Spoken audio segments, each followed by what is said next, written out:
ambulance na Bercy baza na format wana que baza penza ba grand animateur ils ont la cri ba salité té et ta la musala niveau ba ebeli siko soki ba yesusu na cri ya danger scandale ngana na lilo ba morove lutumba loba na batuni ba nzembo yoki na génération abeti lisolo mbolo ko kutumo sika na zamba soko luki atana gambela bi malobe touché la génération qui a couru vous imaginez ko imaginer te moi na muke bonga boule maloba bongo pomoni nzungu na nzungu za na mufini kuna ngo nzoko lembaka mino na ete bébé na ngasuki ozate na lala raté batu baloba ngo chaque jour texte akoke ndeve un so aziko azara mamba verbe donc mona ke azana maela ki bomoto mais ya classe et ils ont renforcé à la vitesse lumière tu peux même pas imaginer. Nous soutenons l'assistance de Gilles Vassama, Yannick Youra en Angola. Dans le bino logo, retenir peut-être dans 3-5 ans, moi et toi on dira autre chose. Au moni, le plus grand défi à Batou, et ça Batou, ça va sous-estimer. Exemple bête, notre président aujourd'hui il est au pouvoir pendant combien des années? Plus de 15 ans, n'est-ce pas? 18 ans. Voilà. Tant qu'on est président, même nga nandima ite que il y a beaucoup là bon. Déjà na beta nzembo monter à maison mère kuna. Nzembo monter à Werason na beta kuna na Côte d'Ivoire. Oko rappeler nzembo moko ya Werason na beta kuna. Mais spectacle on peut que trop le quoi net Zénith na bino. Te benga na benga kasi ngape Zénith sangot. Ngape na zaki na Zénith sangot. Bana basala bakura ba Zénith wana. Ba Bill Clinton ba Bindombe ngana zaki na bango.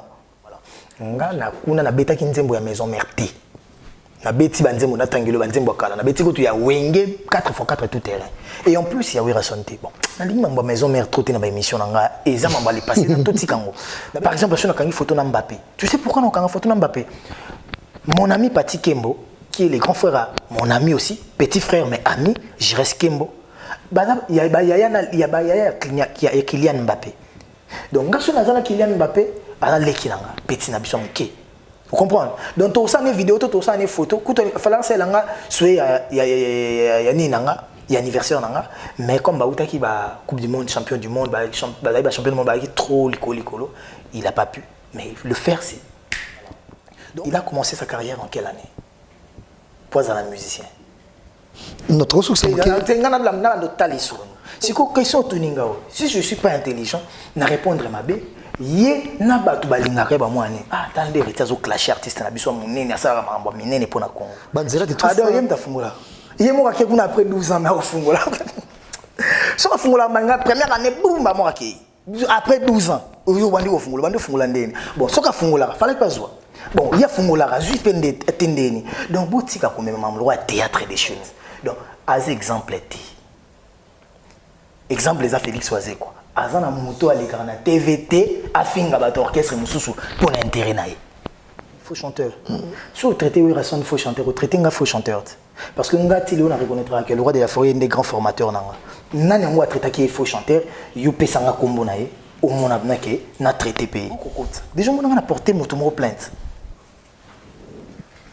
parce que maman so basara nanu ya tenya na ngati on a vu nanga wa prêtre aller là trop. Oui, parce que tu vas vendre la baba. Aïe, Werason a n'abo, aïe, t'as un enfant chéri naï. Na cigare fort. Bon, na cigare père. Werason m'a aimé. Naïlo moko. C'est que j'ai apporté. Est-ce que tu es état civil là? Je vis avec une personne, l'autre Molicho. Oui, bien. Tout bien. Et dédicace spéciale, na Marie-Paul et moi, vous et Roi Pelé, cette émission, je vous l'ai dit, et héritier, oyo, quand baki méritier, faut yo kaka. Ouais, méritier, mais tout ça m'a demandé tout le gars qui, la maman, pour moi, ni moutouna yo, à répondre à la question, tout on ose là. Bien. La famille, on pas plus tôt, on vieillit, le savoir ne ment pas. Appelez-moi The Game, Gossip DRC News, avec Jazz Gavoulou. Hein, on parle plus trop. Presse en ligne. Avec intelligence, avec sagesse, tout ça, pas trop de polémique, ce qui on mélange pas les torsons et les serviettes, hein. Non, les serviettes, on ne dépend pas des torsons. Gossip DRC News, avec Jazz Kavoulou, de belles interviews, de belles collaborations, de belles images, parole de Fabregas, appelez-moi The Game. Gossip DRC News, les boss, ah. Héritier, bonjour. Jazz Kavoulou, bonjour. Déjà, félicitations, 5e vitesse. Et bien que tous la clip net abiso aboye na kisa sabat batalango tant aussi ça na bango clip ebima na la télévision bato c'est lango makasi et mission biso lelo e ko tourner tout autour na mbetali bongo esprit wenge to comprendre ngo ezanini et puis triomphe na yo na Abidjan préparation hors du commun par rapport au conseil Belo Betaka mais aussi anniversaire na yo trop médiatisé ndenge gay bongo na poto et puis solution zwami na ba mission biso nyonso ne bozana ba grémé avoir des solutions quand même ils ont na banzo yebi yonde si je trop bêta tout au long et émission biso est-ce qu'il y a un mot le mot koloba beno so bolo landa biso ezali nanu avant to bande émission biso. Ouais, on a rôle au Bezali. Premièrement, il faut que je fasse la promotion de mon œuvre. Donc voilà. Le plus important, c'est que dans le Congo, dans le monde entier, dans le Mikili, générique n'a pas de surtout Bimsayango. Générique n'a pas titre en 5e vitesse. Ils ont animé par Rasta Dinero d'Angola, donc ambulance. Il y a des gens qui m'ont fait tout pesa makambu, a pesa qui makambu. Pour ceux qui ont pesi makambu, so makambu. A pesa qui makambu, a jupe makambu, il y a un bimi. Et pas si ça pour na bateau, bah les gars ils cahier ensemble na Bercy. Mais généralement quand on a tout ça là en Bercy on a côté à mouvementé. Ici la rappé déjà. Et j'avais du mal il y a raison à sous un studio pour répondre pour tout inclure Bercy. Na mon avis on doit net si trop beau esprit ou tout ça les là qui ont. Et on a tiré en bon, tout ça qui est en bon, et on prépare maintenant au UP à Bercy.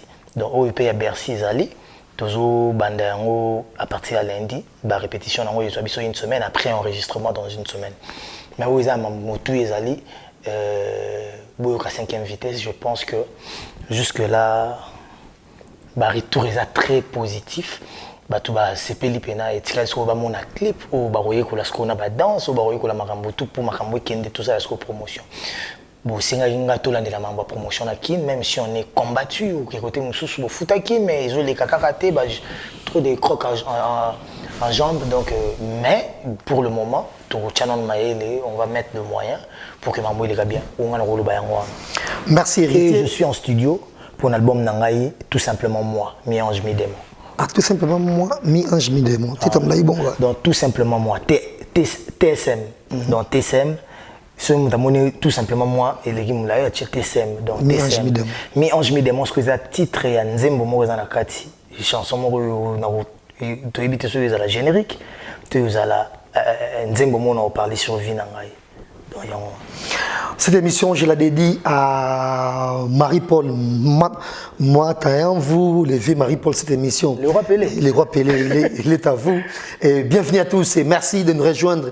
C'est Gossip DRC News dans cette émission spéciale où nous recevons pour vous Héritier Watanabe et dans cette émission que nous dédions à Chicha Belezi et le roi Pelé. Et merci à lui, dédicace spéciale dans l'émission où tu te dédié à le roi Pelé, émission trop ça, Lélo. Héritier Watanabe, c'est un plaisir. L'émission sur Lélo, très bien habillé. C'est Pélissi Batoufuma, tout le monde a une image avec nous. Et papa chéri, BCBG. Donc tu es très bien habillé aujourd'hui. Mais avant toute chose, tu es bon au 5e vitesse. Et tu bimi. Et Batbazilio m'a cassé la générique. Pourquoi on me dirait que tu as la générique? Parce que Banzembo, Sogi Kaka Banzembo héritier, en tout cas le Cameroun le Bézate. Mais moi, générique, vous reconnaissez quand même moi. Si, on a une faille. Moi, je suis quelqu'un de franc, quelqu'un de clair. J'aime que qui est un peu. Ma est un peu limpide. Et à la voir facile et à comprendre facilement dès première vue. Il faut tout le bango vérité. Nga bat ba ben ke ngai l'album nanga générique tout beau calculé parce que ba ben héritier outil Wenge donc Wenge maison mère déjà générique danger et j'avais un grand défi pour na mambo barumba bandota la roemba nini parce que il faut qu'on se le dise rumba na Congo ezaki plus na génération na plus quartier latin na BCBG biso ezaki plus chaud même mon président Chandol Bayaza showman donc voilà et tellement que je m'étais focalisé sur la rumba. Na tchaki souci ma casse que rumba foueza la maramobudo na se donaki trop et na bosanaki et le romo bonga na zaranango déjà. Point fort na biso zaiki ba binga na ba hérité mambo danse, mambo ba générique. na calculer qui en trop té na mi pesa qui trop na rumba et ce que tali même ba générique na soto beta bima même ba enregistrement na mamango bele nga zaka na poto ba mission ba sala awa na sima na ngai donc na rap na esprit na ngote pour soucier zaki na franchir palier morobo na toucher plus rumba et de baba et lo moza nango au bosani yango pona rolande lo mozo luka et négligence ekota ki kota bien tant album ebimi il fallait qu'il to travailler sur en et ndayi au pesa makambu pona zong célébrer makambu azo pe makambu ezaki bon ambulance rasta dernière même tabwa ken na 5e vitesse et après Bercy à mona azali na yebité donc aza côté na ko chaîne animation na yebité aza asala donc yel waneti obi otala dessin animé mon alice au pays des merveilles et Bercy soki ba bandi na ambulance pour ça ngeza kana tika kobina na ko motala bango voilà na répétition donc na ba rep na makambu tuti na ba studio pour na bandi na bango na ba studio non nde bimité donc eza baza nde ba Congo ça scandale mo géographique et bon baza scandale mo ya animation nazo mona li dusute donc pona nga souci nanga o nanda ko lalela pongité animation esili wana bina bato batala biso bayeba que pona nga souci nanga animation esili parce que j'ai Bercy à droite j'ai ambulance rasta dinero à gauche plata bando ya hermoko mais bato mi bale wana baza ba joker de ça bina que bato ndenge prêtre ndolo bakena chaka motema nanga na ba béret rouge na ba béret vert donc na béret vert na béret rouge donc ekoki mais c'est très bizarre quand même plate qui était flamboyant chez Fabregas mais pas nayo azo kokaté à la limite c'est pas flamboyant nani à la limite jusque là mon tout moni il était brillant chez Fabregas je sais pas na crinini triangle so taili biso kangi eningi sa Kinshasa na habité mes plate pas na so boka ba pile eningi sa Kinshasa oh ya sondama mais si vous a au moni Congo et eza obwaki elo moboka te e froleté eza makambu fo ovandisa ngata on ba animation na zuzu animation te kake animateur moka ya bwaki créer ça les succès te na bangaba na bayolo na babanda na bagitambo ba animateur ba kobwaka créer ça les succès baza tala et belé mais animateur au moni chanteur eza ko sala nzembo ça la succès te et ça na ba chanteur musu asala pe banzembo ça la succès te mais za chanteur you know yo mom to sali nzembo ça la succès obi ke jo alinga na oyemba obi vient na so mo roi Babel tala roi Babel nzembo ni roi Babel so ke na boîte o ke beta mais lobi te ke bato ba osaba nzembo zo beta na babar ba leki roi Babel donc dans ce sens là ba Bercy na ba ambulance ba zananu ba animateur el roi Bill Clinton tout kaluji bana posa te to ba seleo bana posa te ba CNN wana bana posa te ba sala cri et ça la succès te ba yebi nanu ko boaka voix na nuance que animateur msozo sala crise et ça le succès mazana nuance wana tazana voix wana te dans ce sens là ngana na format wana siko ambulance na Bercy baza na format wana que baza penza ba grand animateur les autres la cri ba salité te et ta la musala niveau ba yebeli siko soki ba yesu na cri à danger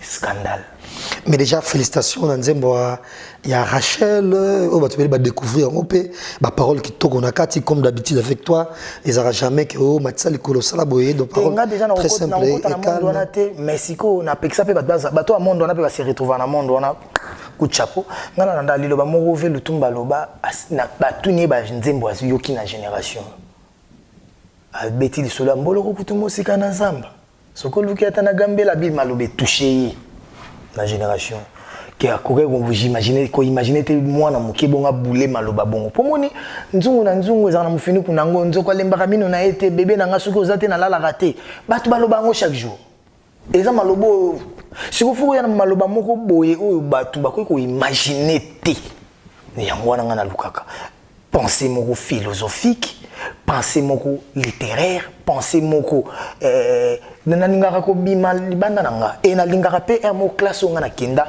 na saelango et musique eza oui musique eza na chic mais musique ce qui batangisa ngo déjà na chic donc ça veut dire que ça demande beaucoup de réflexion et donc c'est nga siko na za na contexte wana et batu ya génération nanga baza danger dans ba mission belé na lela na génération nanga mais malchance na bango mukiza nga nazana mutu et ernyo soto bando koma bango mo côté bando vanda bando mona ke te ya kenda classe pourquoi koyemba za bien koyeba koyemba kokoma pesa bien même kosomba nzembo eza bien mais moni mutu ya mayele makasi na mutu normal ka bo bakosomba nzembo ndembo te niveau moko te moko akozala makasi na parole na texte akoke ndeve so wazi kwa tsara mamba verbe donc omona ke azana mayele ki bomoto mais ya classe ye et ils ont renforcé à la vitesse lumière moko tu peux même pas imaginer. Oh yazana ngo déjà la route na katina donc voilà tant tu vas texte ba venir sur ba quadra vous comprendre que azana no mayele certes à travers la parole mais azana mayele il donne aussi il rajoute il y a un moni ba DDD ba tout en noir so ko yo kongo mona ke oh yazasu marambo tega ke jomo avandi ando ko manzembo comme suna mayele ya classe donc introduction développement conclusion na nzembo neti sozo comprendre donc voilà yango ngande na moni la musique et to moni concert na Abidjan et malboso beta concert modèle wana et to moni préparation na nyonso du côté prestation nano et puis danse tout et tout ba chorégraphie et non nous sala ngote de na concert qui to connaître bongo Béatrice fait to monango rien on obeta na Angola rien on obeta na Brazzaville rien ba prestation bongo quelque part on l'a dit ka misemo ya biso ou le baki kobeta na Angola to Brazza et ça ka prolongement ka ça a besoin de fali pour pas donc quelque part maloba na ndenga loba bongo influenceur que peut moment pour nga il se trompe mais pourquoi préparation makasi bongo pour déjà kobeta na Angola kobeta na Angola to kobeta na Brazza et lo nyezo la kiso ke bato ba ye wana baza ba congolais to ba yebi lingala donc bato musu ba yakana ba pe ba shungu parce que tant bato ba kota le concert na Angola prenons l'exemple de l'Angola na salle wana monene stade wana eza na bengo so stade so na bengo salle so ndeni pour moi netia moi ni sport bato tant ba kota yo bandeni ke o communauté congolaise bato ba ye ba koti na salle ba futi biye ba koti et en plus bato Angola baza na eloko mona bata Brazza ba futa kabiye et ça te wa bato mo ba ye ba bando frauder na stade tétété bato na notion wana que alingi musique ko futa biye pour soutenir l'artiste parce que tant ba kota elo nyezo la ke baza ba congolais et sa communauté congolaise parce que balak sa carte d'identité va foutika billet ba côté donc rien n'empêche ça que ba ngolais musu ba côté ba capverdien musu ba rapper kuna to sénégalais moi vana Angola côté donc moi je vois la musique et partout ils ont compté même Nathan na Kinshasa ils ont compté beta ba beta ba concert en plein air il y a Ophélie mais ba to ba yépété donc partout ils ont compté mais il y a Côte d'Ivoire d'abord premièrement moi je suis pas producteur moi je suis un artiste. Qui a organisé le concert de la Côte d'Ivoire? C'est monsieur Alafé Wakili, un grand Moutouya média. Donc, il s'y connaît en matière de production et de communication, surtout de marketing. Qui a soutenu le projet? C'est monsieur David Monceau, un grand producteur de l'Afrique. Je peux même dire le plus grand producteur de l'Afrique. Parce que les producteurs d'Afrique étaient au Basali Makambolo pendant des années. Bon.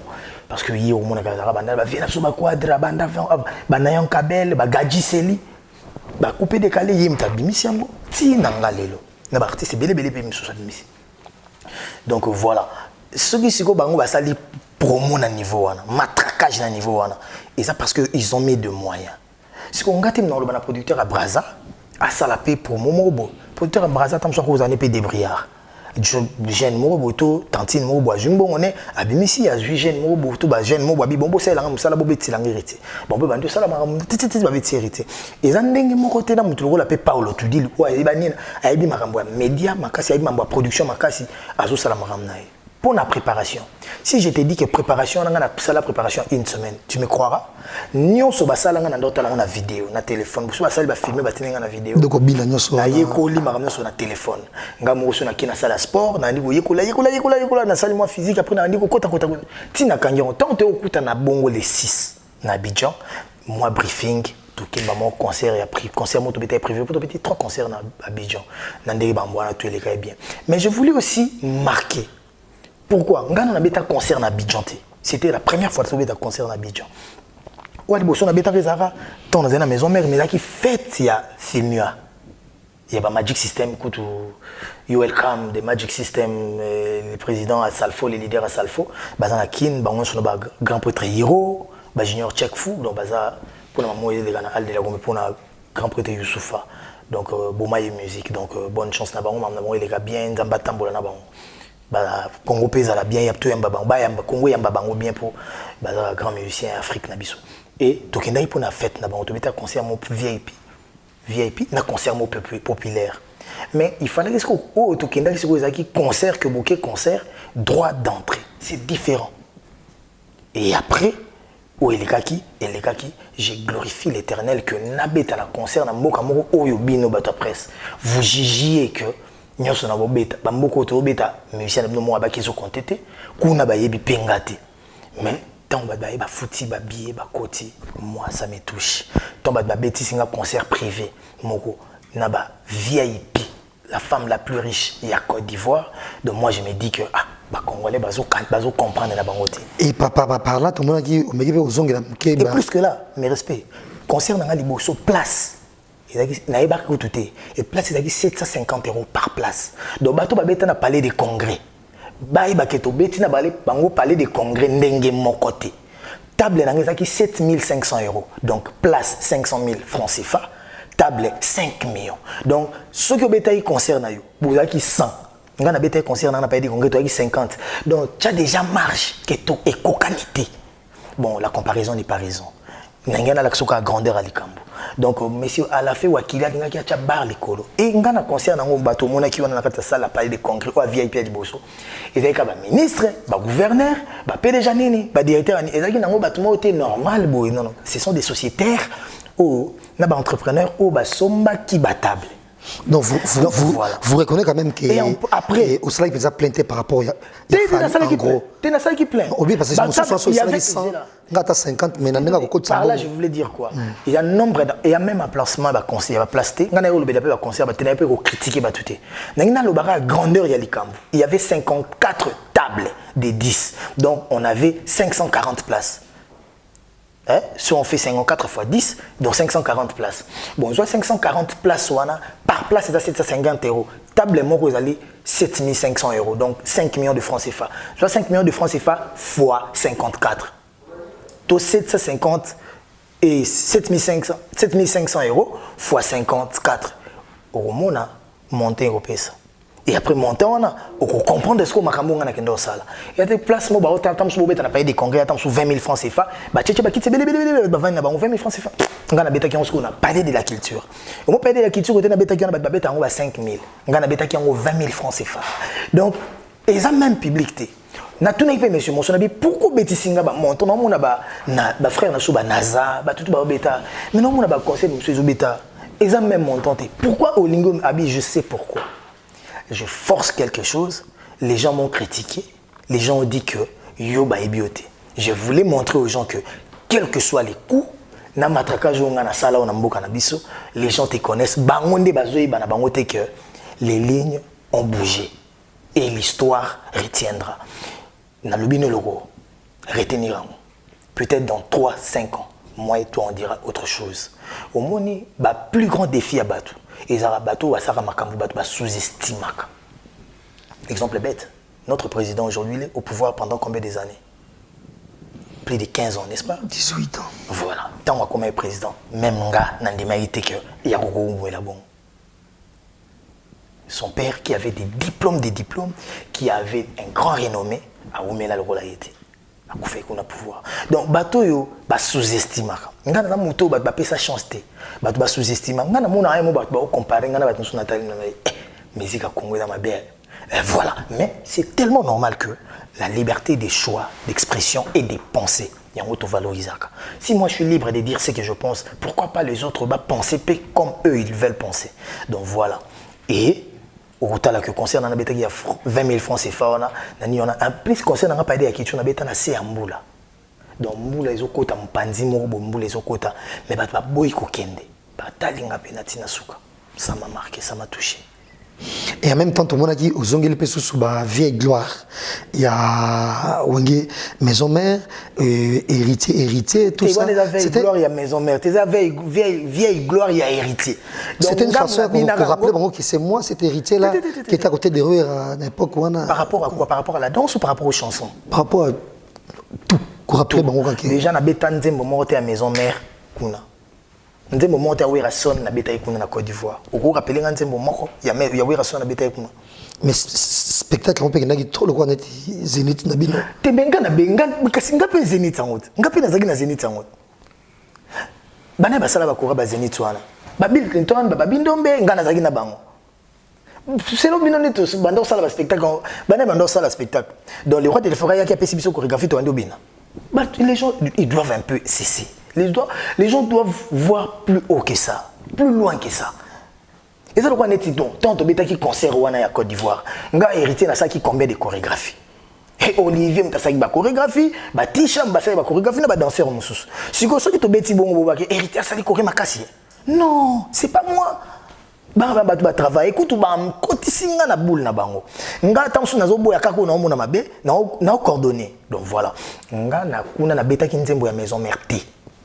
Na beti banzembo na tangelo banzembo kala na beti ko tu ya wenge 4x4 tout terrain et en plus il y a Wira Santé bon na lingi mamba maison mère trop na ba émission nga eza mamba li passer na tout tikango na beti nzembo ya Jojongonda eza ya vena so fikari na maison na BCBG na maison mère na beti nzembo musu ya passer en kusangila ye baka kuna yo kende ataela kate po ya ciel mtaimba ngotro to yimbisa ka mishka po za ba timbre ya ciel eza nzembo vena nga passer en kusangila ba mishka ba mbe nzembo PDG Makambo eza kudu ya maison mère pété eza fondé Didier Masela PDG Makambo de on comprendre que trois nzembo ya kala na mba ka yango wana bango kutu na mibal msusu nanga kuna mbe tenga na mbe ka Jojongonda bango ba mba ki banzembo na vanga ngato na matena beta nzembo ya Jojongonda pona image ya wenge na ikingana za wenge il faut na teka image ya wenge mais c'est pas une chanson à Werason pour ngana kende kuna ba mona ya zaki na Werason tala nzembo ya yembi pour na référence banzembo référence ngeza ba ya lelo na yembi na ngote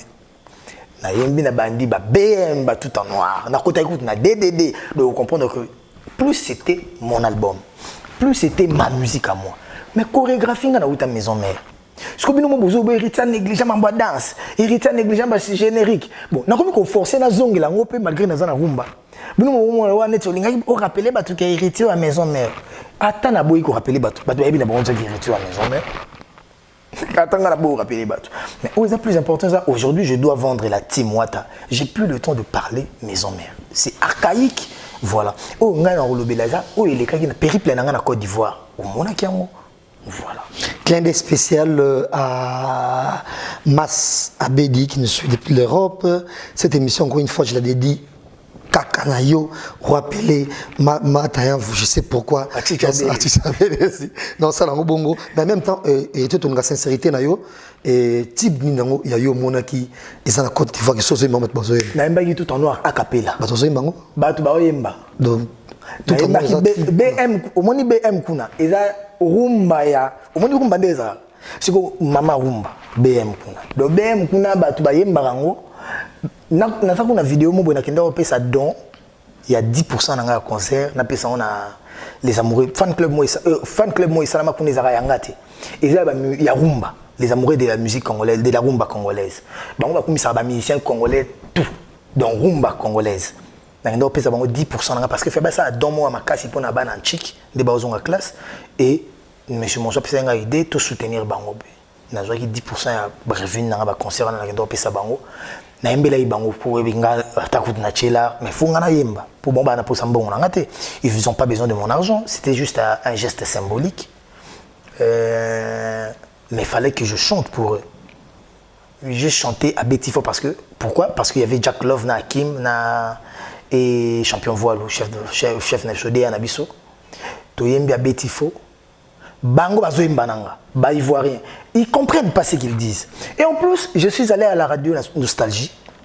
j'ai cherché Claire Bailly j'ai cherché à chanter en français ils ont refusé malobi nanga pena que héritier on veut pas de français on écoute ça nuit et jour on a grandi avec ça nous on veut le flow là de lingala tozoye ko la koloba lingala pourquoi bozobo ya lingala donc je crois que we are the world tolinga pour anglais tolinga pour na belle mélodie donc nzembo so la belle mélodie on a ganda star eza nango tu peux ni anglais eza ni français eza ni espagnol langue wana pesa langue moko tamsuna je pense que ya nango langue mo connu dans GTA ceux qui coréen mais bouge monde mobimba donc vous comprendre que makamsu to kanisa ka temba na français temba na anglais peu kota mais yango ndite makambo temba ndeka banzembo ekoki ko toucher mitema bato quelle que soit langue et kota chibola mulumbai na bina mambalo barate Mazili ya mobile ya MMA.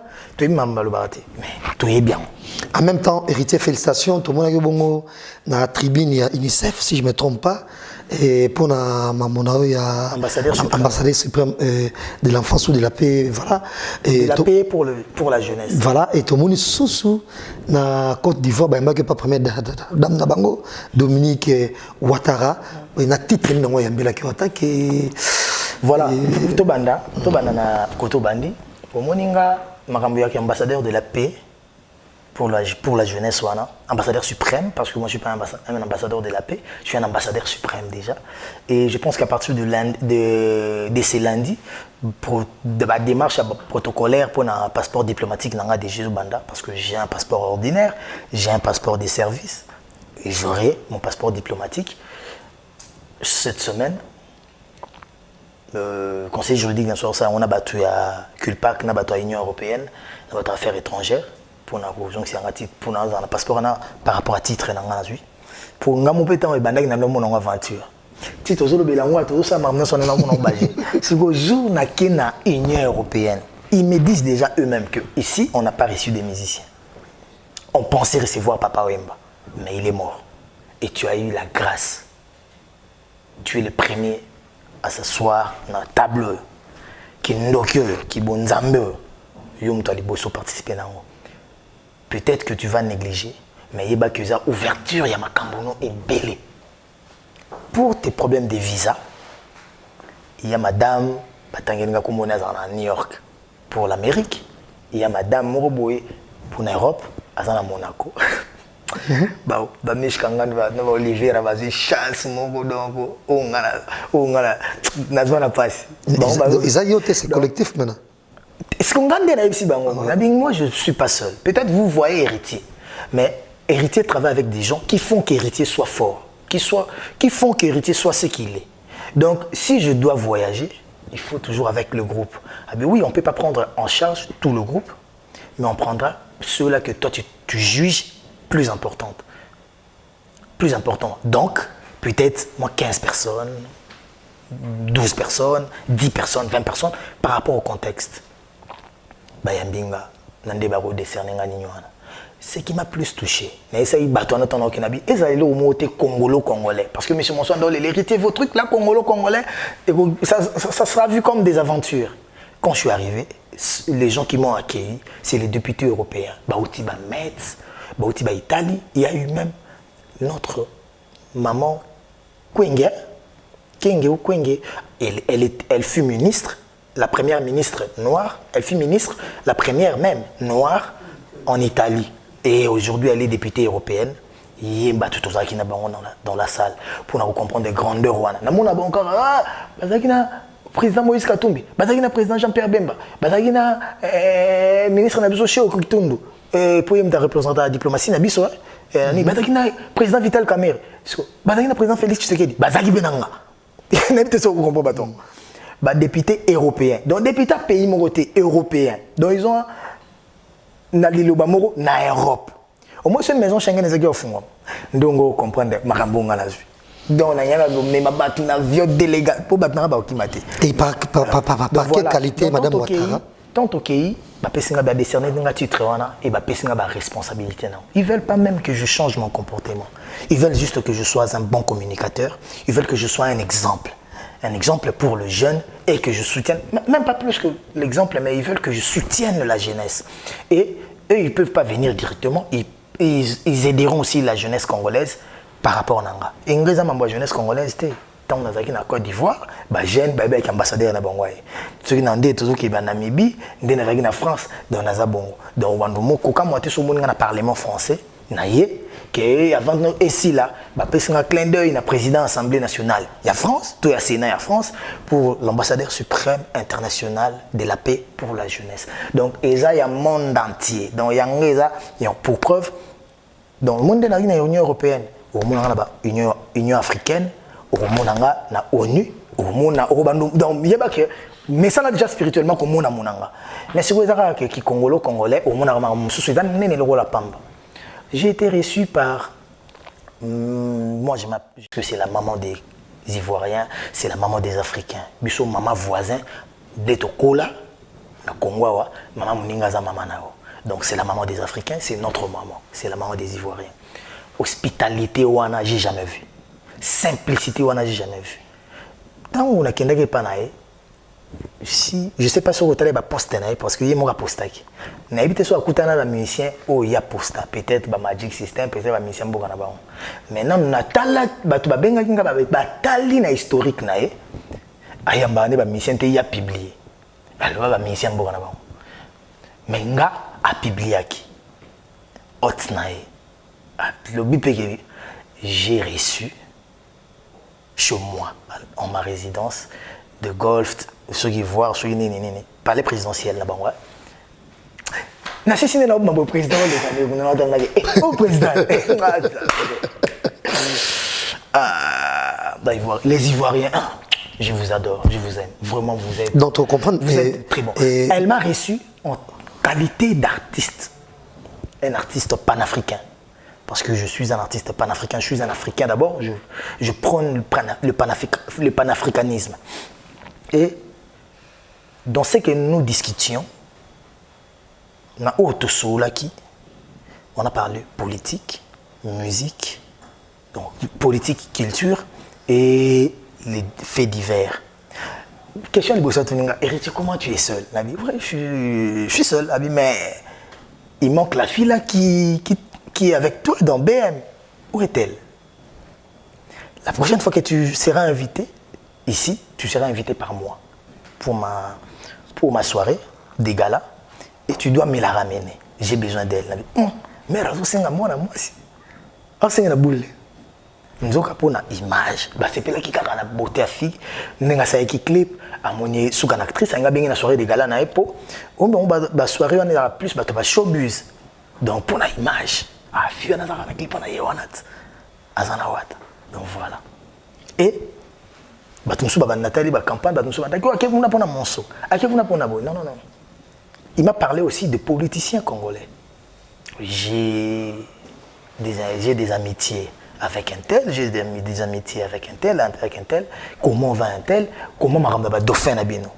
Les élections, comment? Elle m'a posé ça comme question. Et moi, je suis apolitique, un vrai apolitique. Parce que pas politique, mais du moins je sais comment notre pays fonctionne.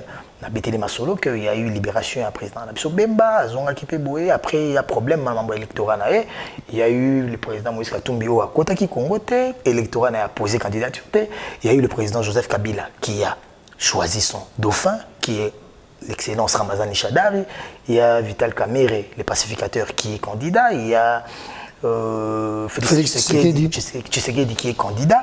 Il y a des candidats invalidés aussi. Martin Fayulu. Il y a Seth Kikouni, le plus jeune des candidats, si je ne me trompe pas. Donc voilà. Donc, on a vu Soleil n'est pas même si on a eu la profondeur, on a eu bien Soleil. Mais il y a un côté pour quand il y a photo, apparemment. Comment Ngana yeti to sola. Sozoka son exemple batu ba mindele bazoka ba mindele ba osamusala. Donc ngane to vendre. Au monde le président va mba batu. Donc bato ngana yaki na bango. Ba vandi mpanzo yo. Bato ma président yaki na bango ba vandi. Donc ne ko mona makambo ngana mona na ba information ba RTNC ba Fast Info ba nini. Ba na mona on siko boy na ba ITL ba BFM na mona on siko boy. Ngana vandi kuna mama président vandi délégation na ngeza kuna délégation mama présidente eza koto. La délégation mama présidente ayena nani? Ayena ministre ya culture. Il y a un conseiller culturel, il y a un président, il y a un conseiller à communication, il y a un producteur, M. Alafi Wakili, il y a un journaliste intelligent, et il y a un journaliste intelligent, il y a un journaliste à presse internationale qui a 15 ans, il accompagné. Après, pour nous battre, nous avons une photo, il y a un David Monceau, il y a un producteur. Après, tant que on a posté, il y a maman présidente que j'ai reçu mon hôte. L'artiste héritier Watanabe qui a été accompagné par le ministre de la Culture, le DG de l'intelligence, M. Alafé Waki va comprendre qu'il est héritier. Héritier de la délégation. La délégation est ministre de la Culture à Côte d'Ivoire. Donc, ma présidente est donc, boye la nga mwana wana oye wana bana mona ki plein aéroport pour bango bazana ba service de renseignement bazali ba mboka ndenge etambo humilité wana L'humilité de la maman présidente. Non, non, non. J'ai revu ce que maman Olive Limbe a fait lors de mon concert. Dans le mariage à sœur Naemoro, sœurette Naemoro. Tobé tabeti faux. Il fallait que minute coquille 30 minutes au kata. To kati to kitaboue. Aboui. Bi maman Olive azo senga bis. Abeti faux. Maman Olive a sengi bis. Biso jaba kata ki biso tozo kita déjà. Milandi ko zo ngamba zonga maman tisi pour ça obinate. C'est ben. Donc, on comprend que ils vivent, pardon, non, elles vivent normalement, comme toute autre personne.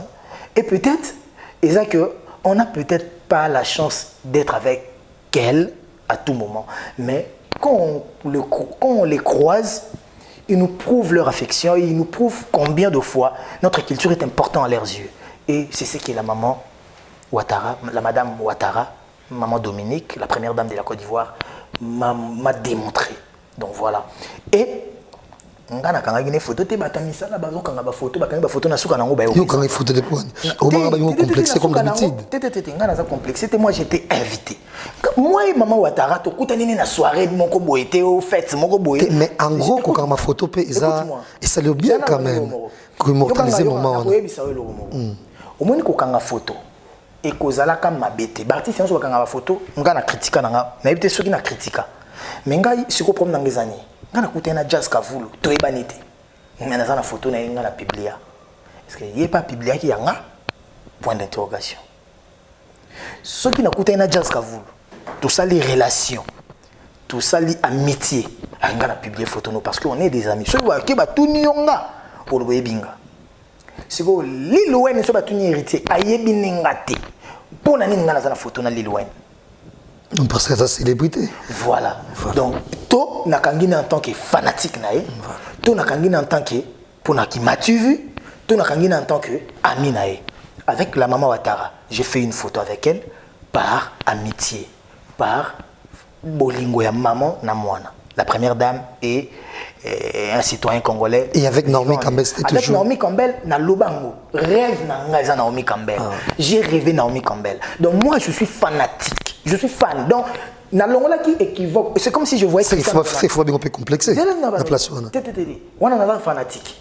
Na kangine photo. Ce qui n'a moni Messi héritier. Na kangane photo T. Au moins Messi na bino. So na moni na kangane photo T na fanatique n'était. Moni so Cristiano Ronaldo. Donc tous les autres sur la carte OK nandé na ko quitter la yo yebate nandé na banda mbangu na snapper na ye oyebate. Mais moi j'ai été avec Floyd Mayweather. Photo exacte, il n'a pas n'était dans la jomo. Abunda la boxe na bala. J'ai été avec beaucoup de gens aux États-Unis. Na ba casino na ba monter pardon na ba casino ba ni ba immeuble ba Trump ba ni. J'ai pas fait des photos parce que ces gens-là, je les ai vus dans mon abon la télé, mais ils comptent pas pour moi. Ce sont des artistes, ce sont des acteurs normaux. À mes yeux. Mais ceux qui ont moto on a fané le roi Christian quand une photo. Parce que pourquoi on a une photo na n'importe qui te ka pour na matu vu. Parce que mutango joue ba kutani ba tu connais un certain artiste héritier. C'est qui? Il y a un des problèmes. Vous comprenez? Problème dans moi je critique pas ça ba photo. En plus, il faut respecter ba vie, ba choix ba tout. Chacun est libre de faire ce qu'il veut. Mon amtaza na ndenge na communiquer. Donc muto quand il ba photo pour n'angasa ene mabite à communiquer na ndenge na ye. Moi je le fais aussi en ma manière. Ceux qui n'a coûté na mutu o ya malonga na okangani photo. Pourquoi pas première dame azab rappeur té azab ni première dame mais moment ya ko immortaliser c'est comme si tu rencontrais pardon Obama.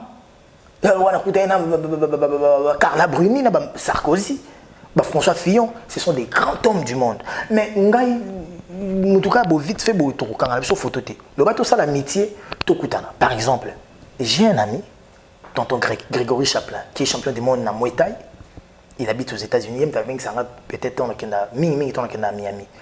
Il est un grand ami à Bouba, il est un grand ami à Karim Benzema, il est un grand ami à Wiz Khalifa. Il m'a invité pour une soirée moi à Wiz Khalifa avant la fin de l'année. Il m'a invité pour un match. Real de Madrid, tout à la suite Real Barça, tout Real Moro Atlético, Nakende. Parce que il a montré ma musique à Karim Benzema. Maintenant, il faut comprendre. Il y a amitié. Donc, comme j'ai déjà été avec Karim Benzema aussi, pour Naka Grégory Wana. Donc, moi, Karim Benzema, ceux qui va coûter Batuni mambo héritier. À quoi pourquoi? Ah, les gars à Grégory. N'était pas comprendre. Il y a pont. Exactement qu'il y a un Clarence Sidorf. Par exemple, si on a une photo de Mbappé. Tu sais pourquoi on a une photo de Mbappé? Mon ami Pati Kembo, qui est le grand frère à mon ami aussi, petit frère mais ami, je reste Kembo. Il y a Kylian Mbappé. Donc, quand on a Kylian Mbappé, il y a petit Nabisson Mouké. Vous comprenez? Donc, tu as une vidéo, tu as une photo, il faut il y a anniversaire, mais comme il y a Coupe du Monde, champion du monde, champion du monde, trop licolo, il n'a pas pu. Mais le faire, c'est. Donc, on a que Azalek Yamasananga, Lek Yapiranga.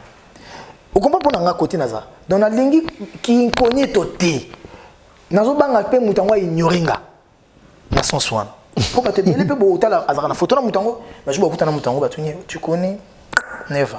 Ou peut-être yo so okuta ni wando rappeler ngande mutu. Oyeba pasu na soirée moko ezaka mariage ya mwana moko bo bina ka boye. Asala ki fête bo oto zaki no na photo. Ngaso mo na photo na vie na biso tam susu. Yav, ministre Yav, papa na ngaba vena so bochab, au moins que na sana ba photo par exemple, na ba papa na ngai Martin Kabouelolo. Donc ministre Amina Congo banda 2006 style lelo. Plus de 12 ans, ministre Amina. Si vous avez tout hérité, c'est mon fils. Le fils est là, c'est mon fils. Donc pour ayamba nga nda le fils. Nga na ko kepe cheye. Il se nabi bala musa papa. Bala musi pe papa. Ben on sait que héritier a besoin de toi. Donc arrange un artiste. Non comprend n'était contexte. Donc voilà. Et en même temps, Nabanzi. Donc il y a un cadre complexe. Moi je peux pas faire des trucs par complexe. Mais na cause un complexe ya mutu moko. Cristiano Ronaldo, wana batu balimbi zanga juna ko monné, bo congolais nous sommes amenés héritier sopi. Na ko sopa. Taka na koma muta Juventus. Na komi cette type moko boté na bota mame na kimkolo bo na ko muta Juventus. En même temps, héritier ambassadeur suprême de la paix et mamobele ko fungama. Na bashu za ko ya et souci pe ya fali pupa ezaki na ba Grammy Award azara ye moroté bozara mo ebele ba congolais ça la bien taille à 8 musupa ko zwa ba Grammy Award et parti ba Grammy Award akenda cha Grammy Award congolais na éviter ce congolais banda musique congolais banda Grammy Award ba BT Award tout BT Award et qu'on a raté level par level. Voilà, il a commencé sa carrière en quelle année? Poids à la musicien. Notre ressource c'est pour Congolais, vous oubliez, vous brûlez les étapes, après vous faites des choses dans l'incohérence et dans carrière solo d'ailleurs tout pas banda musique banda qui on a nini presque aux yeux de tout le monde on 98 voilà abandi carrière solo na nini 2006 Lelo combien d'années? 12 ans de carrière solo. Après 12 ans de carrière solo, à BET Award, n'est-ce pas? Première fois. À moi, ça attend sur deuxième ou troisième fois. Première fois. Deuxième fois. Deuxième fois. Il a été nominé à BET Award 2 fois. Faux. Va vérifier, c'est très faux. On a ma soie battu, mais on a comme ça toyo bakosio même les solos il y a lokuta. Première fois, elle a nominé à BET Award après 12 ans de carrière solo, après plus de 20 ans de carrière musicale. Ngasiko carrière solo, mais qui parle pour la beauté. On appelle révélation, quelque chose comme ça. La BET Award, mais après c'est déjà solution. Et ça total bien le bango, alors on mingio. Opposer question, le bango le belinga gardant. Nasi sana idée na ngano bosana. O le belinga yi, ngana bandi na 2015 ou 2016, les 2 ou 3 ans carrière solo nanga. Mozongo betelang li solo ya kokende BET, au fona se construire.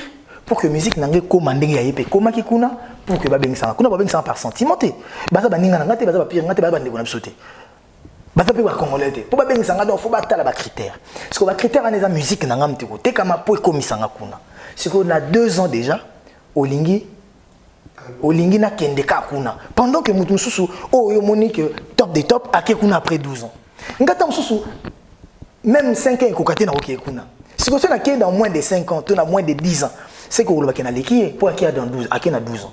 Donc ça veut dire quoi? La comparaison n'est pas raison. Moi personnellement, je suis très fier, très fier. Il a représenté Famille Nabangote avenue na bango te, commune na bango te, quartier na bango te. Il a représenté le Congo.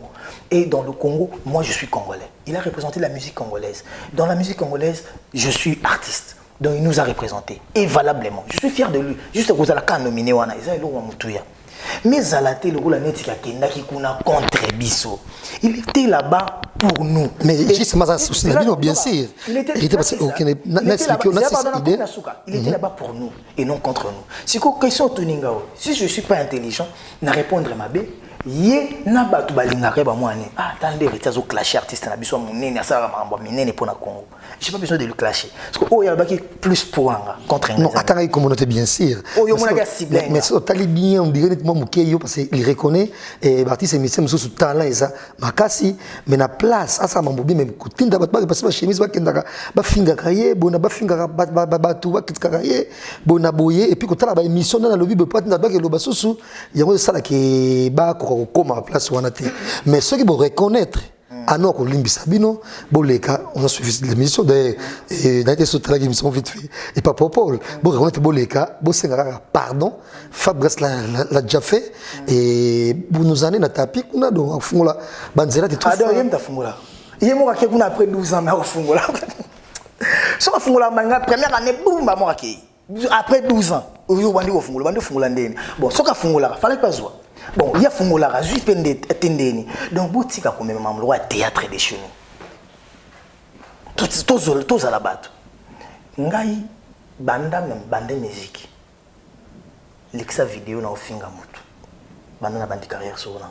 Yo te ouvertement. Zela chelangaye. Quand on le baki yo moke. Vidéo na ye. Quand on le baki yo moke, mambo tout et les grands maison mère. Président bango ayebi ko finga to maison mère eza idéologie nango. Et ça pendenge moko pe na yo. Bon zela. Mon bébé les gars pas na yo. Yo te votinda mais quand ndenge il est maison mère. Donc ngana zwaka batu nanga ba repasser na tindi bona télé pour ba finga ye. Selon contexte na o. Yé na orchestre né azana bato ba fingela ki batu te pour na intérêt na ye. Az l'exemplaire. Abenga na batu nyonso ba finga batu na kombo na ye. Aleka na te babi intel ozo finga batu na kombo nanga.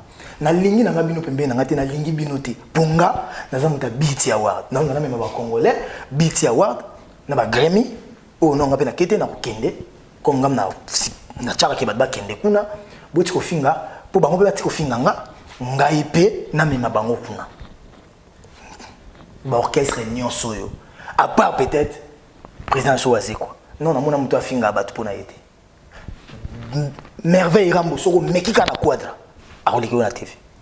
Mon sac à couteau donc même à tous en dégonaï. Alors même on a famille là-bas. Pour y a blanchard, il vient dans un quartier. Moi là il y a peut-être un matin dans une cité. Mon sac à mon avant. Donc abigo attend dégona bango. Attends, ça na meka na binadam. A reliqué la TV au finga. A rozong ça na nzela. Maison mère, n'en parlons pas. Idéologie de la maison mère, bandane la maison mère.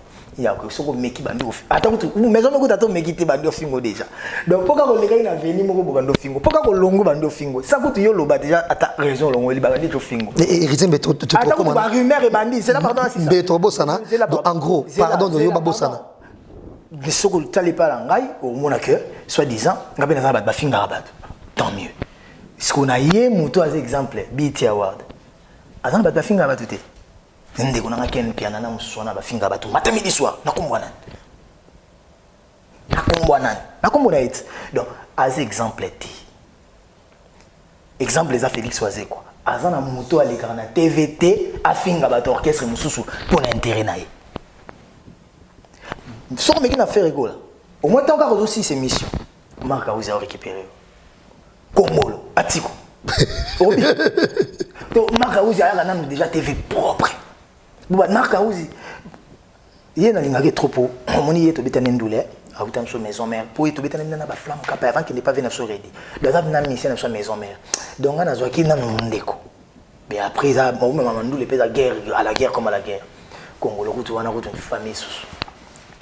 Sur mais qui n'a fait recherche pour la mort. Petit côté. Donc, ça veut dire, est-ce que Marc Aouzi a revendu dans la quoi, la moki, n'a moutourné, n'a fait héritier, ton a fait un gagé bien piano, ton a fait un oiseko. Non. Président Oazé quoi? Non. Ce qui sont touché ferré. Ah, ça veut dire que tu peux Marc Aouzi matière. Il y a l'élection à la télé pour la raison que ça peut pas attendre. Donc ceux qui sont au ligne que Marc Aouzi a l'élection à la TVT. totanga to Karim Mokonzi la question na TVT totanga komba papa Hervé na bango na ndenga mabete soko lingi Blanchard Mosaka to vena Roger Ngandou honorabilité bali na TVT mais tika komba papa chérie nga déjà mon merveille rambo le kelinga na TV azara frère na ngande ko ya pale ana verambo ngana na manka verambo respecté akolingi na télé ndeni poto les gars on a trop comprendre que ça veut dire que au sein pardon T et pas Fali Poup yo watat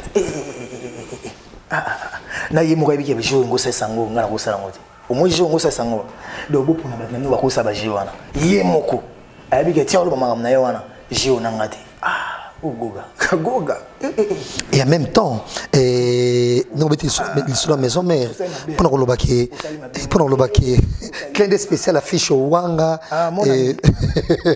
merci et bon me soutenir PT et Daniel Bassaro bana Gombe tout non 43 et pour le baquet et héritier de tout Oyo et les Kakapé na Kanayo et clan tant ba clashaka pour ba mususu tina point ya retraité et ya Noël des faux chanteurs aux armées au courant na clan ngai on t'a traité ya Noël faux chanteur sur traité oui rason faux chanteur traité nga faux chanteur parce que nga tilo na reconnaîtra que le roi de la forêt est un des grands formateurs nanga nani moi traité qui faux chanteur yo pesanga kombo na ye au mona nake na traité pays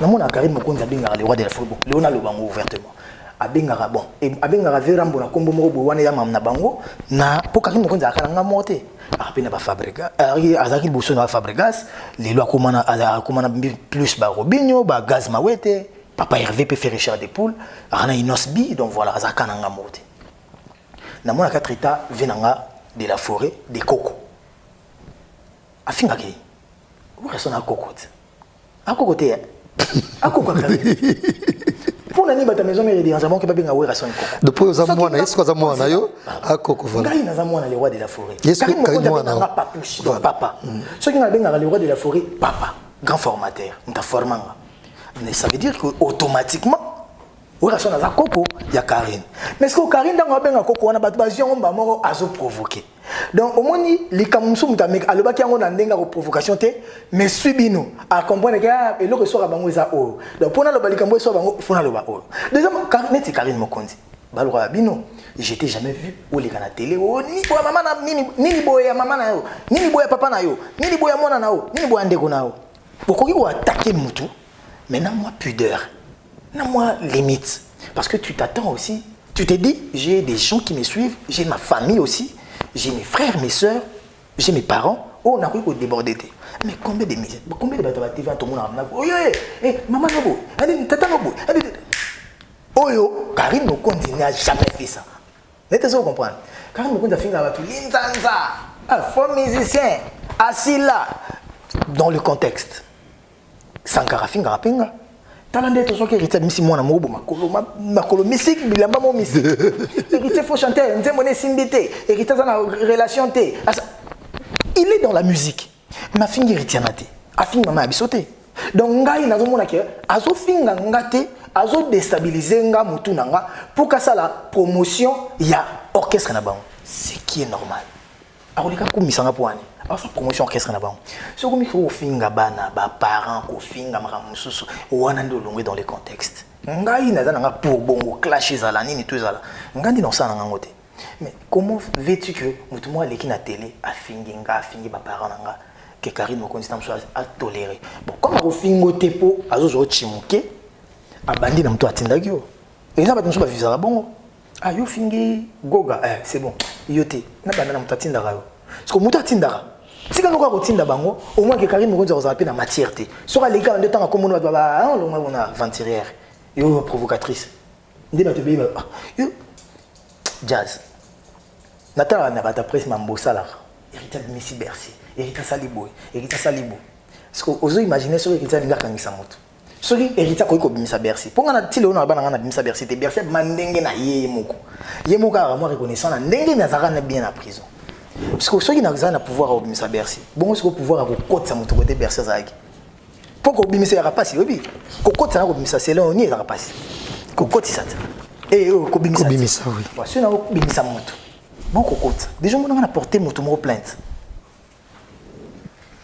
parce que maman sur ça randa nous atteigna na ngati ngana oka passer jour kaka a détenir pour y perdre son âme a toucher maman parents na maman na ngai na kokati ou ande ningi sanga mais après le reste na bossa na ngapi tant ben ningi sanga ba tu va vantir ba Daniel Massaro l'honorable président donc il y a cause ba Kester à cause ba rapporteur général à cause président semblant on a battu sur aux années bon on a ba le seul patron de la ville est calme Mike Kunda c'est ça les grands hommes ceux qui vont fragiliser ça veut dire comme on a que aux amalonga que quand tu déranges il faut pas déstabiliser supporte tais-toi ne dis rien supportant mais cela ne m'empêche pas que là le bango que ton le bango c'est parce que j'ai une haine et j'ai la haine en moi non je l'ai dit parce que ça m'a touché à un moment et après c'est passé ce qui est plus important c'est que Dieu a fait grâce l'orchestre nango binonios bopé sans chanceté mais tangilanga jeune musicien mi balé babeta n'a pas aidé la culture n'a pas aidé des congrès mi balé na Congo jeune mi balé tangilanga deux so tangilanga deux na tiki musique deux jeunes musiciens mais bon on va dans le plateau na bino bato ba le kakanga ba le kana bonkanga do papa na culture pe et ça dépend moi quand moi c'est là bino bondo lo baké nyoso tozo sala ezo compter té ngana ju pendant que ba brou ezalaka viser pe ça m'a raté na meilleur orchestre pour tout bobi ezo compter té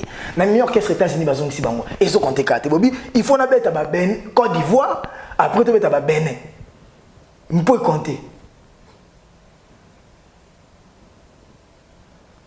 na beti siko Côte d'Ivoire au bosingenga pe na ba prix nini na ba prix wana siko ça veut dire que bon o ba lekinga na c'est que nyonso ba sala na ne contacte pour ba beti kunati siko yo na tangela deux musiciens au ba beta bon ba musiciens ba kenda ba Côte d'Ivoire ba beta na ba boîte de nuit ba kenda ba Cameroun ba beta na ba boîte mo ba 50 70 personnes 100 personnes mais bino pona bombe no ba lekinga obi so na beta na Benin lobby na ko beta na Benin so na beta na Togo lobby na ki Cameroun lobby mutaboyaka eza monsieur Monso alingi tena kenda beta na boîte de nuit moko alingi tena kenda beta mambo ba showcase parce que showcase ma bena ngezani showcase donc ta beta showcase ko cantater ko a sali plein neti fiesta déjà soko samedi ko ça showcase fiesta samedi ça ra plein les clubs ou nini et ça ba chetemba ça a déjà plein parce que yo ba memi okaka okende ko ça la visibilité ya eloko wana fiesta ça a déjà plein mais yo ba yenu na fiesta na plein à fiesta ça plein noté plein à fiesta ya tous les week-ends yo siko au ça le lomo ba mona que fiesta est capable de ramener des artistes nyongo na showcase et ça raté ko ba fan ba ko yani tete ba boîte ça a déjà plein ti ba showcase amikili ba boîte ça a déjà plein et na Vendôme et ça va déjà plein ba DJ Kitoko ba DJ Polio ba ça va déjà plein parce que yo okendeka kuna po ba mona bato ba fanatique ba bato ba kenda ko mela kuna ba mona ah boeli biso pe ba artiste na biso to lingara o to ka musique na bango to mona bango difficilement pour ramener bango pour concert comme moi passé dans ce sens là donc bato bazo le kangara mais ba koza ki diba bato ba le kanga nga bazo banga déjà na ba Union européenne bango ba le kanga na okende na Monaco sur invitation il y a prince de Monaco na prince de Jordanie bango ba le kanga kaka donc nani okanga pe photo bah chose qui est normale kutunga na okanga photo te ba protocole il y a des services ba photographe na biso to yana bango ya mindele bazo kanga biso avant kutunga na mikanga ba kanga ki biso déjà ngana kenani ya Paris Saint-Germain ba bingisanga bato baso mona kama mambo ba vanti mama ta mutu na yo o mama nanga chance na bi na yo dans 3-5 ans bato ba changer pour langage te bato ba sutuka et soué na biso to lingi pe banzela se fungama héritier watanabe et en même temps question histoire parce que je pense que même ma émission au moins dans cette émission peut-être dans cette émission on a plateau télé et je pense que ça sera Yasuka na vandana pour même pire babinanga héritier concentre-toi sur la musique et je pense pas que koloba o na on ngana sala to koloba o na sali ya mon déjà bon côté à carrière nanga non je pense que le plus bon côté Zaï le travail et je pense que le travail oh non ça là ba pesa nga chance te maintenant ça là déjà l'album est bimi ba BM ba DDD ba tout en noir ba Betifo ata yo mo jazz olinganga te mena motema no mo vanda ah jeune on s'attendait pas on n'avait pas donné la chance la jeune que à Salamambo Salo naza parmi les musiciens les plus combattus. Baza ba chaîne la télé, ba patron la chaîne la télé, baza ba massa ba vie na ngamsusu. Baza ba esprit mabe contre ngana au footy chaîne clip les gâté. Ote so footy chaîne bato ba régie, baza ba gratter ba CD et les gâté. Foot ba CD natana ba musicien so tana ki mission zo les gâteaux trop la TV. Maus na ndimi bute gaza na $50 ko pesa na télé. Mazo les ka air tout ba mais ya zo les ka footy ni. Oyo ngana ko futa te. Ozo les gâté. Donc ça veut dire que ils ont un clic moko ba vendre la ranga. Batumo ba vendre la na ba pire bango pour me déstabiliser. Mais ndena bima wana. Question histoire héritier et Cécile un jour ba congolais to ba africain belé ba ko komaka histoire un jour mametal bongo nde bozaka na maison mère maison mère na lendi yango non oyi bisabiso batu baba tango Ferrego la accueilli Bill Clinton Gilles que ça les marquis et ouais en sorti là une tani na rolela mille chaque jour bon éviter que rolela la rolela on a vu na wa prêtre aller là trop. Oui, puis tu vas vendre là-bas. Aïe, oui, raison, on a été avec enfant chéri na c'est carafort. Bon, on a c'est carapé. Oui, raison m'a aimé. Na ilo moko. C'est que j'ai apporté. Pour raison aza jalouté. Ceux qui na ozo pesa à Olingo. Mais na comme au monde a pu mutu soit vandi à critiquer les rois de la forêt. Bon, ko critiquer ça normal. Mais ko fingete, to ko fingete. Ko critiquer oui asa mutu nzamba sala soka sali ka mobo et convaincre mutu te apporter critique ndenge pe ba critiquer ba générique ba do critiquer tout ça ba musu ba bela na sa kimpi kana Côte d'Ivoire ba ça libre ya ko critiquer ça normal ba tant que ça coûte critique na chiki bina botanga communication ba tant que ça peut critique na chiki mais ko finga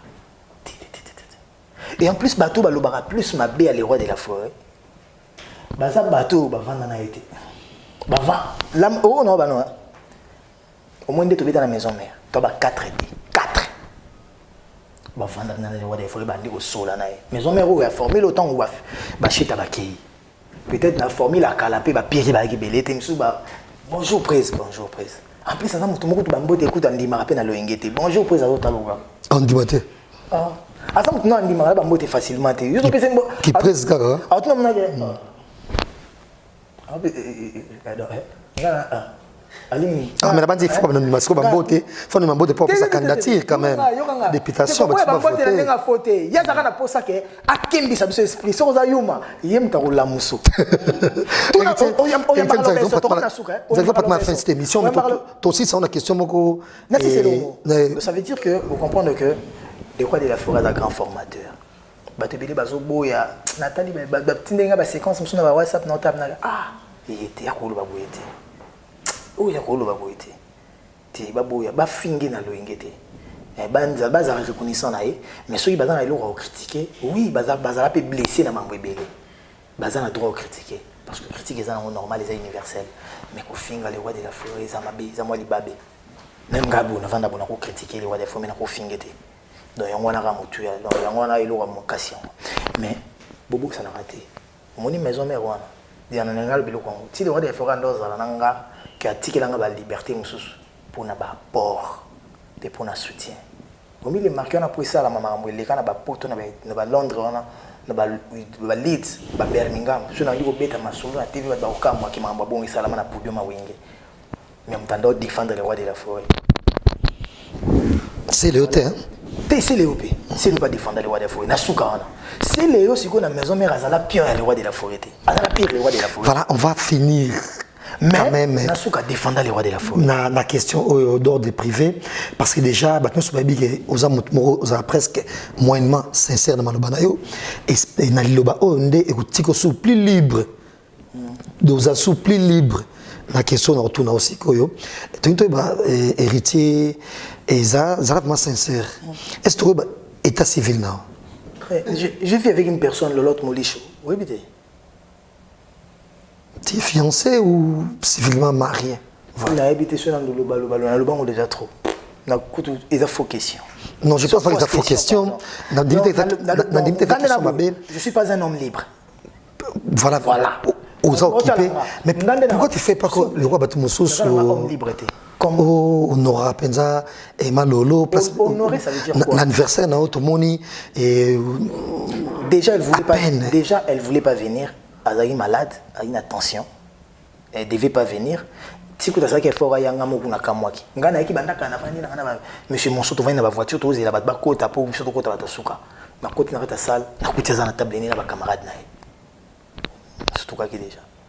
Donc voilà. Netier ko koti na ba polémique à musique té. Non, musique té ça comme souci, ba mon souci na. Tété batu ba na souci ni mambo couple na ngamba ndako na ngai etali batu té. Ba on ba tela ka musique. Souci ni bon bazala ngo. Comment batu ba ko ça tel quoi était Fabrice Nateri par exemple et Fergo Nasilia les pics na Marie et puis il y a fallait pour pendant la ketchup place toi ça on a valoriser madame yo mo ticket na solde na et puis valoriser ça veut dire quoi? Et on va valoriser. Bako sauter. Mon bébé, mais na motema. Alingité. Bolingwa moto c'est na motema. Nzi moto ndoemba. Mais j'ai mis l'unité. Mon bébé, grand prêtre mère, les parfums de mon odeur. La première fois qu'on s'était vu au Jija Kinga comme aventurier, t'es tiré na moto. Il a tali na balure, boucle d'oreille, vandinga na matoi. Mais wana bolingote, bolingwa moto c'est na motema. Vous comprenez? L'apparence a toujours été trompeuse. Ok, sur à Londres. Non, à Londres, mais non. Nda anniversaire dans la fête qui na Bruxelles. Na wana ba Hervé moi. Nda ka Hervé moi, ba petit ba c'est les millionnaires, ba massa na ba Fatou Bari wana na ya motema. Donc ba ki ba Glody Pina, ba Jomodango ba yato. Na ke Londres, na fête qui na vina nga Telinkoy ya nyama. Donc le fait qu'il y a Soleil Ngonga. Soleil Ngonga ali parmi bateau yo ba edanga na vie naza la périté. Mais akoma aza marié, akoma sert en Christ. Akoma côté. Ngali boso na ko éviter ma benganga jo moite nga singérité nga ko éviter nga tenga mamna bila mokilo nga naza nga ngote. Nga na linginde ka côté un peu mokili ga te. Yo na bi. Ngai mama mokili mokinde to tratango na ko ila yo par les passés na mama musique quoi na ça na ngote mais nga na problème moko comme nga na yebaki yo et que na bi kozana milieu ya musique ya mokili nga il faut na aider yo na liloba ya nzambe pour un jour nzamba tu na ngate que mais Soleil tu connaissais héritier qu'est-ce que tu as apporté na vie héritier et tant to vana neto sur la rani mamba musique na obete ele kanenge nini obeta na kuchona mabondeli nini héritier point ni na kosa elope boete elle m'apporte ce qu'elle peut m'apporter sans arrière-pensée sans coûter en retour à zela quelque chose vous comprenez tant la kekuna il fallait que to fêter na ebango na fêter na batu belé à Londres to yina ba polingo pardon na ba polingo to yina ba à Paris to yina batu belé to yina polingo que j'ai sali voilà qui to kopeta qui to kopegnoso Monica pas fêté et moi n'est pas fêté qui anniversaire n'attend Monica n'est la moi mingi donc voilà anniversaire n'est pas autant les cas il y a Queen il y a princesse nae donc voilà tout ça qui n'a pas Mimi Tonga pardon pour bakokana pour lingo tout bah Mimi Tonga on appelle sœur nangai donc on a ba perle il y a Mikili ba kolopoto donc botoki ba qui belé Elvis Salvador et Yanks masana kutu ma bingsenga ino mtazulenga ba fisa mta bingsenga Elvis Salvador Balinda Mandulu bataki belé ba yato Elvis yato bataki belé donc ngai kozwate eza bat mso azali que ex ne combien a combien de minae tété tant batu bakabona pona ba intérêt na ba n'est-ce pas batu va se retrouver té OK ngana ba concert na ba d'accord soutenir nga ba yalengi ba basilengi ba soutenir nga aza na vie na elelo maza batu nga ba ex na nga liboso tant susu na vivant na ba on na poto mazem nemi na ngati azana mobali ne ngana o respecter mobali ne mo so to kutana mwana ke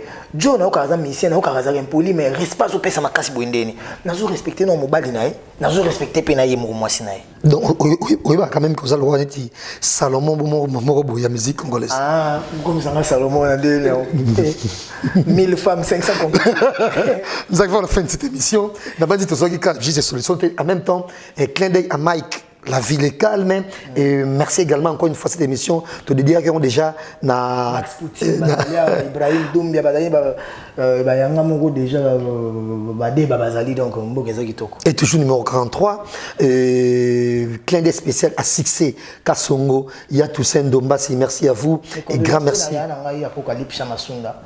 Na eu ya wazoka 5e vitesse na mte pour auto perdre maman nae mais tant on yo quand moi qui comboneza te on a ça que moi j'ai mo Apocalypse Chamasunda ba Sylvain BH ba Bobo Bois ba Jomo Dango ba basko na koyo ya Bercy pour na ninga ite générer za ba kombo le kebele lo te mo imba ka suba nzembo normal te o futi ba nyongo na nzembo moko ya mokili mobimba comme ça tu fais na mabanga on se boira tu fais na mabanga na lobena mno jena mutabongana nute tu fais na mabanga tu fais na matolo donc yango mona ke banzembo mabanga na mabanga donc yango wana moni na kabula ki mo mabanga za muke so ekota kuna donc tout kabula tu ba kusala mais ba tumsu baza rappeler ba joker ota za koto azabe kuna pour président Masako so kubaki kuna tena mai kikunda okomna problème oti wa o kufa velo wa blague mais Eric Foueli et Donald Trump na pisi ba mbote. Donc on a beau SNPT, heureux mariage, toujours souhaité bon heureux mariage, na couple Luando, donc ma Déborah Luando, na Oyangamoro maître Guy Balen, donc on était ma maman Déborah Linda, donc côté Bozali, là-bas na nyonso nzamba batte la bino libala na bino kuna na rue Foch, on a na rue Foch, avenue Foch pardon, donc ma voisin Arc de Triomphe, au sentir niveau level. Donc voilà, nous avons un bino, mariage avec Pémoroté, tu as un mariage à tête tenda et les moyens ma beaucoup banque. Très très fort. Nous avons un biso on a porté dans mon thème parce que sur mon bal au Kaba, c'est que moi c'est un conseiller à Kaba. Donc maman a biso Rachel Fouta affection. Donc Raqueur Rachou donc tous ces conseils non Rotana bien sûr. Concernant tu Rotana Gundako. C'est pas bête à chaud, n'a pas Sata. T'as la bête à chaud à me présenter un petit papa na bango. Donc vous comprenez que vous avez parlé, fait au bêta même na babanda juillet, mais n'a qui n'a pas bougé. T'as la nan toi na calendrier A, n'a difficulté, il faut na bêta na Point Noir, il faut na bêta na Namibie, il faut na bêta na Goma, mais il faut na zonga Pepoto, qui est des États-Unis, na Monaco. Donc difficultés énormes. Voilà, bon anniversaire à Coco Mills, la grande sœur de Adonai ainsi qu'à Prince Ori. Merci également à Mercico, Yago Belisha, Deborah Kiki Kamanda, merci. Jolie Moussungai, Galia Tita, Yaoren Bokele, Big Up Nayo. Hervé Tita, grand retiradien, la bande du président Nabino, héritier de nous na plaisir, clin d'œil spécial affiche encore une fois, Aimé Bidocha autoroute dans Londres, merci à vous et merci également à Clinton Bouchanga depuis Grèce, et trop beau ça jamais Gagan Chouami et Yafalos Makakila, a déjà à Paris wana avant de m'emboter bien et dédicace spéciale na Marie-Paul et moi taïen vous et Roi Pelé cette émission je vous la dédie et héritier oyo quand on bagi faut mériter faut yo kaka ouais mériter mais tout ça maman to linga qui la maman pour moni mutuna yo répondre à question tout on là bien que to zuka tes réponses moko to surné sur attends avec ta civile na yo soza célibataire jusque là non occupé ne fait pas dire que voilà non on a sali mariage officiellement on a célibataire jusque là t'es célibataire t'es oh non moi si nanda. Enfin voilà et merci la maman aux réponse et pas un héritier wata merci d'abattre nous soutenons l'assistance de Gilles Vassama Yannick Youra en Angola Serge Tata Kiboko merci Reine Vitarankoï et merci également à Landry Mabilama et pourquoi pas à Arnaud Rosada que cette émission soit avec vous. Un mot de la fin pour la barrière radienne, ni au Landayo et à Paris, je vois aussi à Bruxelles Guillaume. On a encore donc c'est bon ce qu'on a plaisir mais junior Porsche Yaman Babutaman donc voilà. Donc on a mis le bizarre que merci à tout à Landi Bisso. Bon, je suis pas parfait. Au moins, il y a une émission, peut-être, pourquoi j'avais dit ça, je devais peut-être pas dire ça, je devais dire ça peut-être comme ça. Bon, on a chopé l'émission, le m'a déplé. Donc, et le m'a à chaud, et le m'a bien pénandé, m'a pensé qu'il était, tombé n'a pas pensé quand je suis posé. Il y a un conseil, maître Adolphe, donc maître Adolphe, on a un héros à Bumbashi. Il y a un mining, il y a un bateau, il y a un vandi, il y a un Maître Adolphe Azali. Donc, Maître Adolphe Nidje. Nazoa Lushi wana kotala yo. Donc, na bossa pété, bazé belé. Donc, comprendre nga. Donc, on a loba, oh, on a kanisaka et après, je suis pas parfait. Nous avons tout cas moqué avec plein de défauts et avec des ambitions aussi. J'ai des ambitions, je veux être quelque chose. Et ça, je pense que Moto a changé raté, Azali Boma. Mais Moto a changé à ambition ya ko mata. Pour na asa luka ambition ko kita. Aza plus le Boma ko luka Moto a changé raté. Donc je pense que je dois être garder moi constance et ma kamuna na préparé et kende liboso et je vais pas brûler les étapes. Na kokananga ko sala te bato o ba sali na 15 ans, na sala na 2 ans. Ou ba sali na 10 ans, na sala na une année to 3 ans. Donc nazo kende na programme nanga molo et bato ba ozala déçu na carrière nanga. Naza l'archi chanteur de ma génération, mais je pense que sur les bâtons à 3 chanteurs de la génération nanga ba ko échapper ngate ata su bo chanteur ndatanga ba yebi que na ndenge ya ko yeba parce que mon succès tozana ngo mais ko yeba zelo msusu ko yeba les araté ou ba mona na nzela o chanteur azotala moninga ba o aventurer o yebi to yebi. Donc voilà, Nzamba bénir Congo, ma nation soit Congo qui est kimia, payzala, mobuluté, ma ramonde batalo kanisa ezala bien, ba opé à poto, Nzamba zanabino, ba junior check fou, trésor bomboka ouais, na bosanité ba Mike Lovalova, roi d'esprit, ba la générique ya Bercy, mais grand noko, ba grand noko ba Merlin Zuma, pourquoi pas Stomé général Akafoulek, ba Vité Simon partenaire, na bosanité ba belé. Voilà, on va se mettre debout. Sexy Boy, Barcy de Paris, Cédric Moupemba. Cédric Moupemba, très bientôt. Voilà. Et ça, ce qu'on a plaisir, lui, c'est héritier Wata. Et Watanabe, les patrons de la team Wata, consommons 5e vitesse avec héritier Wata. Et pour clôturer cette émission, Kende spécial à Clary, KMC, merci à vous. Et merci encore une fois à héritier. Ouais. Et grand merci à l'équipe. Et puis une assistance, au Tokutia. Merci. Un grand merci à toi aussi, frère. Toza. Et. Quand hésite à noter, s'il faut critiquer, c'est ce que je fais. Parce que quand c'est que je fais ma musique, je le fais pour que les gens apprécient et critiquent, pour que je fasse encore plus mieux. Donc, on a ces jugement. Deux fois, vous n'êtes pas dans la raison. Vous suspectez à vie nos pétances choses à contraire dans la réalité.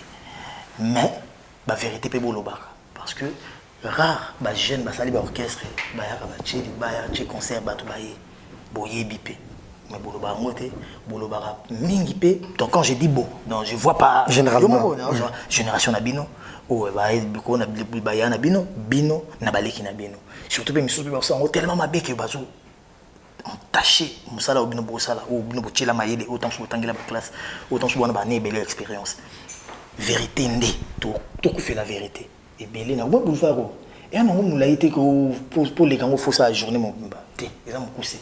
La place au bêta, ils ont rien à ville à Kinshasa. Et belé va bêta raté. Ba mission TV. Mais bazan la crédit, tu éviter pour ça la guinée. Mais soit bêti conseil ba raté. Mais pour na bino bazan la succès. Succès au bêta éviter. Na rodingo tanga ko mbote so na tangelo ba kombo awa. Au moment qui hérité tangi subango. On en peut ça peut créditer parce que voilà. Merci. Merci. Na ba tout nzamba za na biso tout partout aux ali. Congolais, tout lingana. Donc voilà, big up. Merci, au revoir. Voilà la famille, on parle plus tôt, on vieillit, les savoirs ne mentent pas. Appelez-moi The Game, Gossip DRC News avec Jazz Gavoumi. Hein? On parle plus trop. Presse en ligne, avec intelligence, avec sagesse, tout ça, pas trop de polémique. Ce qui on mélange pas les torsons et les serviettes. Hein? Nous on est serviettes, on ne dépend pas des torsions. Gossip DRC News avec Jazz Gavoumi. De belles interviews, de belles collaborations, de belles images. Parole de Fabregas. Appelez-moi The Game. Gossip DRC News, les boss, ah.